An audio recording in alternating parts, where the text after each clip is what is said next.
I guess. It's your boy Mike Smith, also known as Akins, also known as Coolest Guy in Sports, back with another Who's Better. This time I have two legends that just entered the Hall of Fame, the Basketball Hall of Fame, and Tim Duncan and Kevin Garnett. Who is better? Who had the better career? Now, I kind of got to break this down into two parts. I got to separate the legacy part with the ability part, but I will give you the accomplishments and the accolades first. NBA champions, of course, Tim Duncan 5, Kevin Garnett 1. Tim Duncan played 19 seasons, Kevin Garnett played 21 seasons. Playoffs played, Tim Duncan 18, Kevin Garnett 14. They both share equal total of All-Star appearances with 15 season MVPs. Tim Duncan received 2 MVP awards. Kevin Garnett received 1. Finals MVP, Tim Duncan 3, Kevin Garnett 0. First team All-NBA, Tim Duncan 10, Kevin Garnett 4. All NBA teams total, Tim Duncan 15, Kevin Garnett 9. All defensive first teams, Tim Duncan 8, Kevin Garnett 9 as well.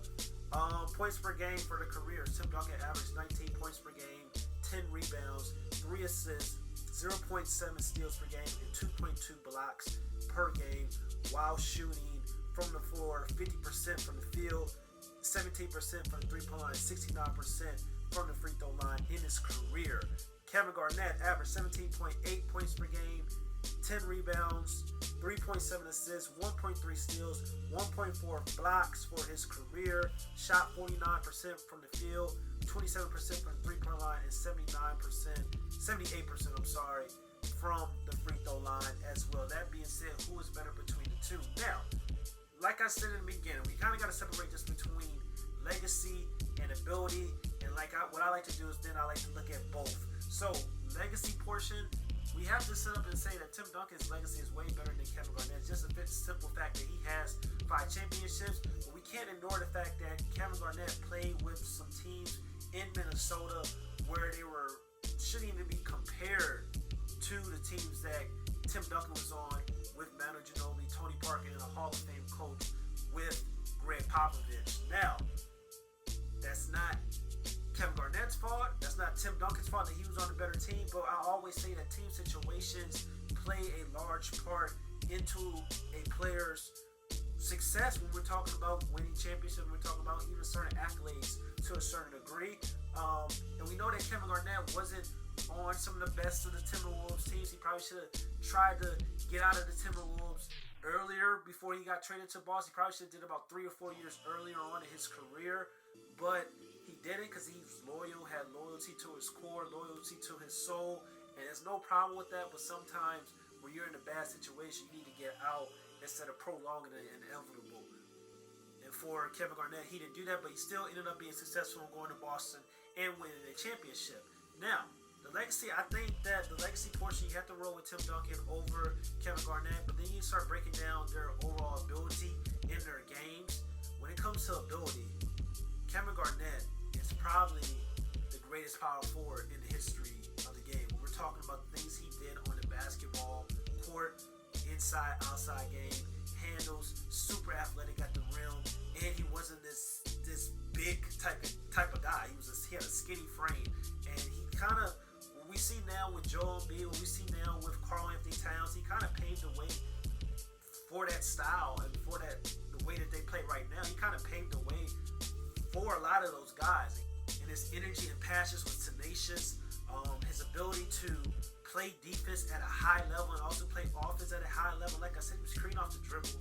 He had a post game, high post, low post game. He also could shoot the mid range at the second level of the court very, very extremely well. But you got Tim Duncan as well, who can do some of the things that Kevin Garnett was able to do, but not all. We know that Tim Duncan was super athletic as well. A lot of people don't talk about his athleticism, but if Tim Duncan got to drop it on you, he will finish above the rim. He was postering guys, especially early on in his career. But his skill work and his footwork as well is extremely gifted. He's one of the most skilled big men in the world. Well, he used to be one of the most skilled big men of all time. I don't think he's not more skilled than Kevin Garnett, but he still had some skill and ability. But when we're looking at Kevin Garnett's ability and the way his movement on the basketball court, like I said, he may be the greatest power forward of all time if we're just talking about ability. But of course, you have to add in the legacy part of the conversation. And when you start adding in the legacy portion, when we're talking about Tim Duncan and the ability, because like I said, crazy ability, was extremely gifted at the bank shot, one of the most unstoppable shots in the history of the NBA. High post, low post action, and Tim Duncan also was an excellent defender as well. So it's not that Tim Duncan didn't have the type of ability that Kevin Garnett had. It's just Kevin Garnett's ability was just so much different than what we have seen, especially during that time in the NBA. But Tim Duncan was still incredibly skilled. He still had tons of ability. So when you look at the legacy portion, and even though he had less physical tools and gifted ability-wise, when we're comparing it to Kevin Garnett, he still had a great amount of ability. So when you look at the legacy and his ability, and you look at Kevin Garnett's legacy and ability, you got to give the edge to Tim Duncan, and that's why most people consider Tim Duncan the greatest power forward of all time, because they're comparing the legacy and his ability. And like I said, who's to say that if Tim Duncan would have played with the Minnesota Timberwolves and we swapped Kevin Garnett with the San Antonio Spurs, I think he would have won a couple championships. But I don't think the success and formula. I just think the style and the kind of like what the Spurs did with Tim Duncan would have fit much more better, and that's why you seen Tim Duncan go out and get 5 championships. But if you put Kevin Garnett in that system, he probably gets at least 2 championships as well. But like I said, team situation plays a large part in some of the success and legacy of these guys, and that's why when you got to stop talking about, some of these guys are losers compared to their counterparts, because some guys are in terrible situations.